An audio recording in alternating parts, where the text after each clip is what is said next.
अगर आपने संपूर्ण गीता नहीं भी पढ़ा है, फिर भी अगर आपने श्रीमद् भगवत गीता का ये 31 उपदेश सुन लिया, तो भी आपका जीवन धन्य हो जाएगा।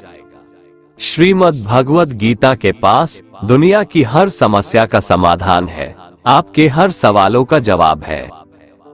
भगवत गीता ही है जो आधुनिक युग में समस्याओं से घिरे हुए मनुष्य को एक कर्मशील जीवन जीने के लिए प्रेरित करती है।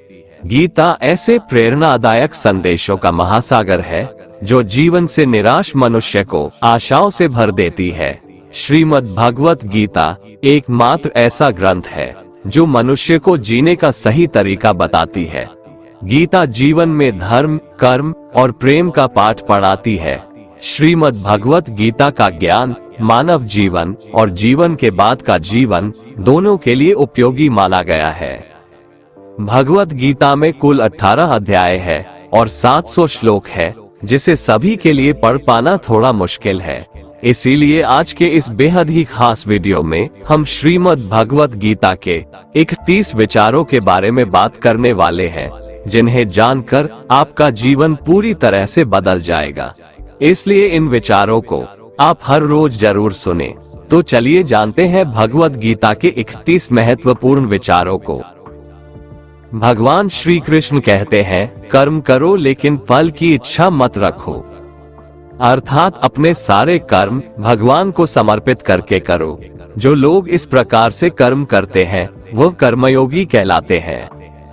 कर्मयोगी की स्थिति इस संसार में एक दाता के समान है और वह कुछ पाने की कभी चिंता नहीं करता। वह जानता है कि वह दे रहा है और बदले में कुछ मांगता नहीं, और इसीलिए वह दुख के चंगुल में नहीं पड़ता। कर्म फल का त्याग कर धर्मनिरपेक्ष कार्य का संपादन भी पूजा के समान हो जाता है।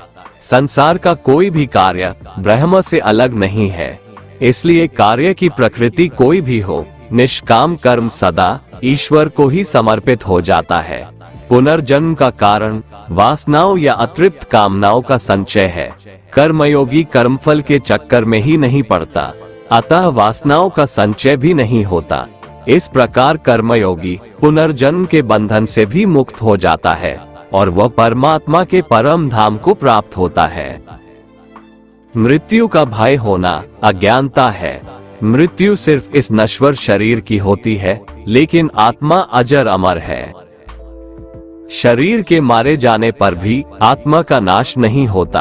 आत्मा को शस्त्र काट नहीं सकते और न अग्नि इसे जला सकती है, जल इसे गीला नहीं कर सकता और न ही वायु इसे सुखा सकती है।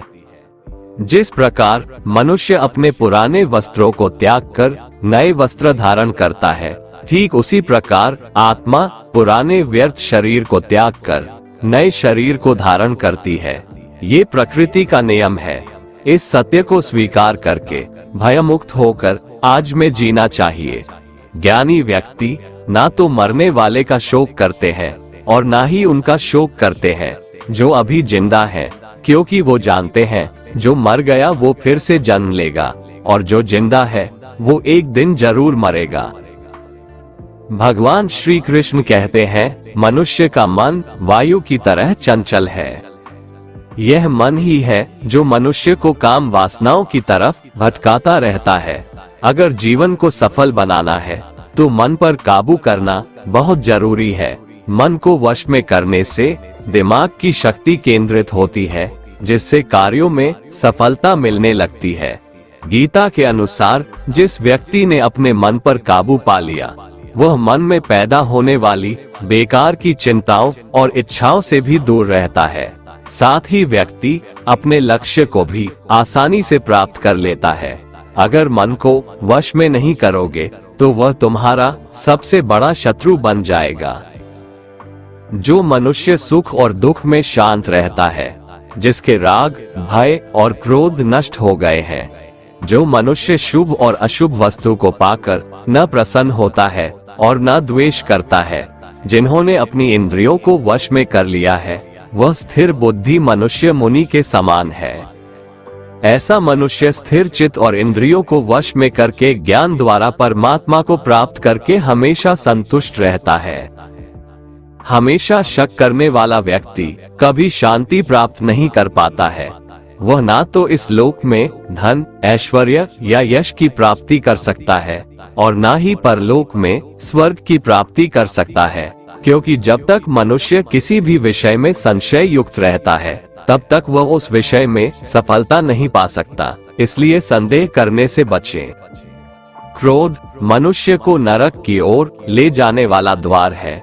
क्रोध करने से व्यक्ति का मन अशांत हो जाता है और उसकी स्मरण शक्ति भ्रमित हो जाती है। स्मृति में विभ्रम होने से उसकी बुद्धि नष्ट हो जाती है और फिर व्यक्ति का पतन हो जाता है। भगवान श्री कृष्ण कहते हैं, मनुष्य को क्रोध करने से बचना चाहिए। कितना भी गुस्सा आए, स्वयं को शांत रखने का प्रयास करें।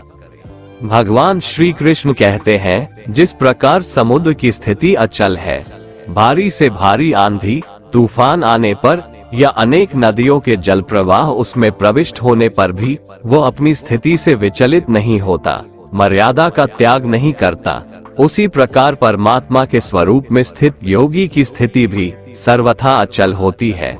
बड़े से बड़े सांसारिक सुख दुखों का संयोग वियोग होने पर भी उसकी स्थिति में जरा भी अंतर नहीं पड़ता। वह योगी परमात्मा में नित्य निरंतर अटल और एकरस स्थित रहता है। श्रेष्ठ पुरुष जैसा आचरण करता है, अन्य पुरुष भी वैसा ही आचरण करते हैं। वो जो कुछ प्रमाण देता है, समस्त मनुष्य समुदाय उसी के पद चिन्हों पर अपने रास्ते चुनता है। इसलिए सज्जन व्यक्तियों को सदैव अच्छा व्यवहार करना चाहिए। जो मनुष्य ईश्वर में श्रद्धा नहीं रखते, वह अज्ञानी मनुष्य जीवन में कभी भी सुख, शांति और सफलता को प्राप्त नहीं कर पाते। ऐसे मनुष्य की बुद्धि विपरीत हो जाती है। वे लौकिक और पालौकिक सब प्रकार के सुख साधनों को विपरीत ही समझने लगते हैं। इसी कारण वे विपरीत आचरणों में प्रवृत्त हो जाते हैं। इसके फलस्वरूप उनका इस लोक में और परलोक में पतन हो जाता है। वे अपनी वर्तमान स्थिति से भी भ्रष्ट हो जाते हैं और मरने के बाद उनको अपने कर्मों का फल भोगने के लिए सूकर, कुकर आदि नीच योनियों में जन्म लेना पड़ता है या घोर नरक में पड़कर भयानक यातनाएं भोगनी पड़ती है। मनुष्य मेरी जिस भी रूप की पूजा करते हैं, मैं भी उनको उनकी भावना के अनुसार उसी रूप में दर्शन देता हूँ। मनुष्य जिस जिस भाव से मेरी उपासना करते हैं, मैं उनके उस भाव का ही अनुसरण करता हूँ। जो मेरा चिंतन करता है, उसका मैं चिंतन करता हूँ। जो मेरे लिए व्याकुल होता है, उसके लिए मैं भी व्याकुल हो जाता हूँ।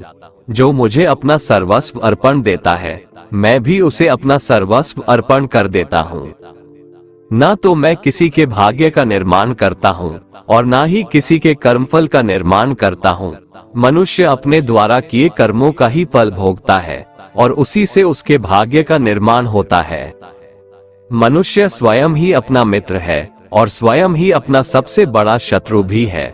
ज्ञानी मनुष्य कर्मयोग या भक्ति योग से एक ही जन्म में इस समुद्र रूपी संसार से निकलकर परमात्मा को प्राप्त कर लेता है और अज्ञानी मनुष्य काम, क्रोध, लोभ, मोह में फंसकर 84 लाख योनियों में भटकता रहता है। ये संसार मेरी ही माया है। ये संसार मुझसे ही उत्पन्न हुआ है। मैं ही इसका पालन पोषण करता हूँ और मैं ही इस सृष्टि का विनाश करता हूँ। मैं जल में रस हूँ, चंद्रमा और सूर्य में प्रकाश हूँ, संपूर्ण वेदों में ओंकार हूँ, आकाश में शब्द और पुरुषों में पुरुषत्व हूँ। मैं ही सूर्य रूप से तपता हूँ, वर्षा का आकर्षण करता हूँ और उसे बरसाता हूँ। हे अर्जुन, मैं ही अमृत और मृत्यु हूँ, सत असत भी मैं ही हूँ। मैं धरती की मधुर सुगंध हूँ, मैं अग्नि की ऊष्मा हूँ, सभी जीवित प्राणियों का जीवन और सन्यासियों का आत्म संयम भी मैं ही हूँ। मैं भूत, वर्तमान और भविष्य के सभी प्राणियों को जानता हूँ, लेकिन वास्तविकता में मुझे कोई नहीं जानता। जब जब इस संसार में धर्म की हानि और अधर्म की वृद्धि होती है, तब तब अधर्म का विनाश कर धर्म की पुनर्स्थापना हेतु मैं अपने एक नए रूप को रचता हूँ और मनुष्यों के सम्मुख प्रकट होता रहता हूँ। यदि कोई दुराचारी भी अनन्य भाव से मेरा भक्त बनकर मुझको भजता है, तो वह पुरुष भी साधु के समान है, क्योंकि उसने भली भांति निश्चय कर लिया है कि परमेश्वर के भजन के समान अन्य कुछ भी नहीं है। जो हुआ वो अच्छा हुआ, जो हो रहा है वह भी अच्छा हो रहा है, जो होगा वह भी अच्छा ही होगा।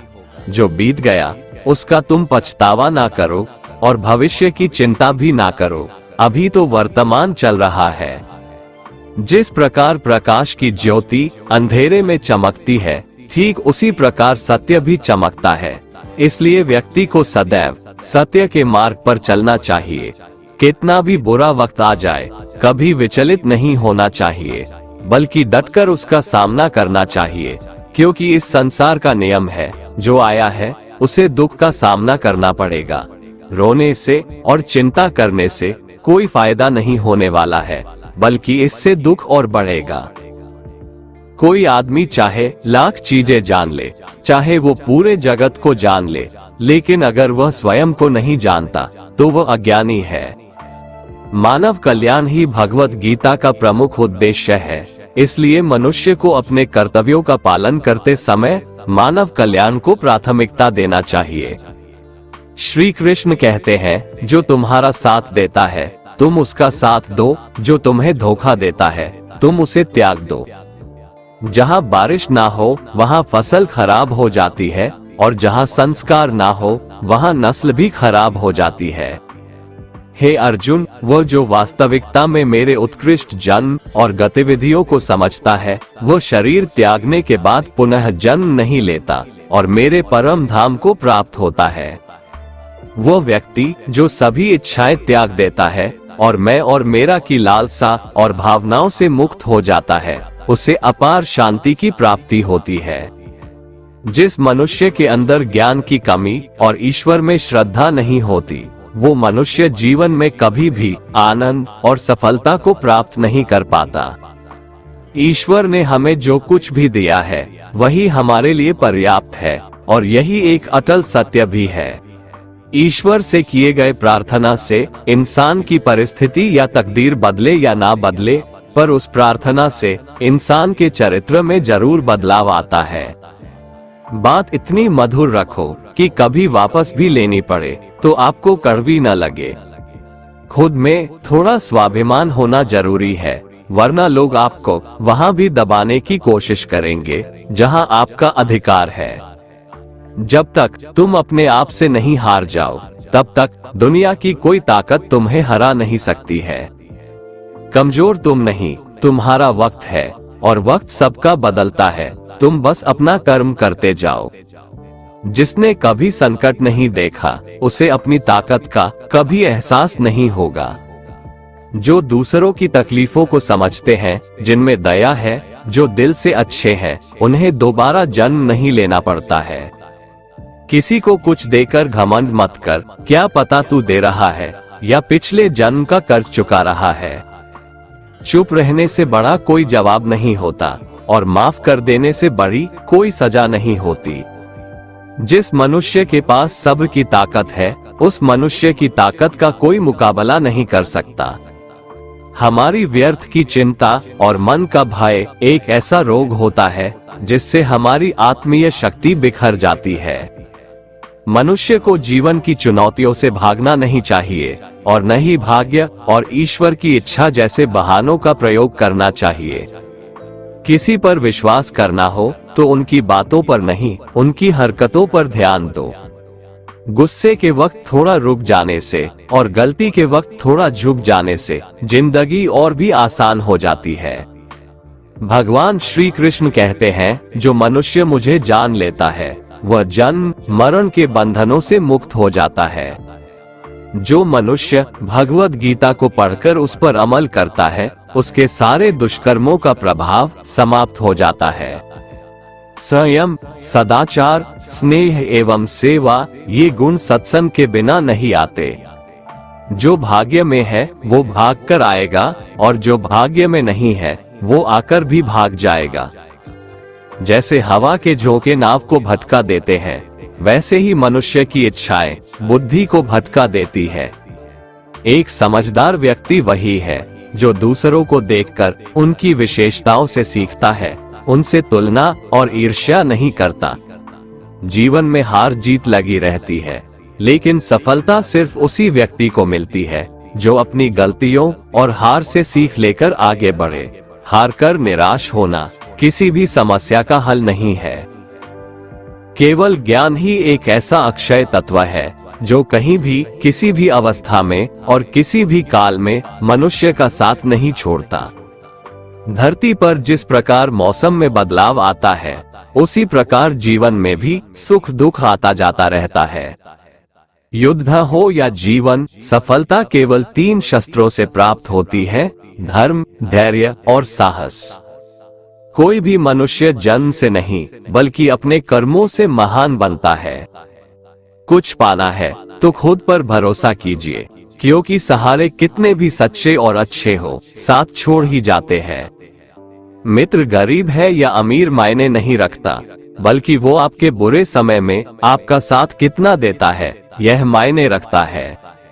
धर्म चाहे जो भी हो, अच्छे इंसान बनो, हिसाब हमारे कर्म का होगा, धर्म का नहीं।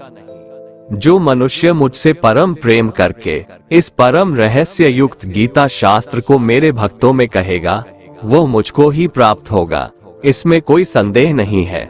उससे बढ़कर मेरा प्रिय कार्य करने वाला मनुष्यों में कोई भी नहीं है, तथा पृथ्वी भर में उससे बढ़कर मेरा प्रिय दूसरा कोई भविष्य में होगा भी नहीं। जो मनुष्य श्रद्धायुक्त दोषों से रहित होकर इस गीता शास्त्र का श्रवण भी करेगा, वह भी सभी पापों से मुक्त होकर मेरे परम धाम को प्राप्त होगा।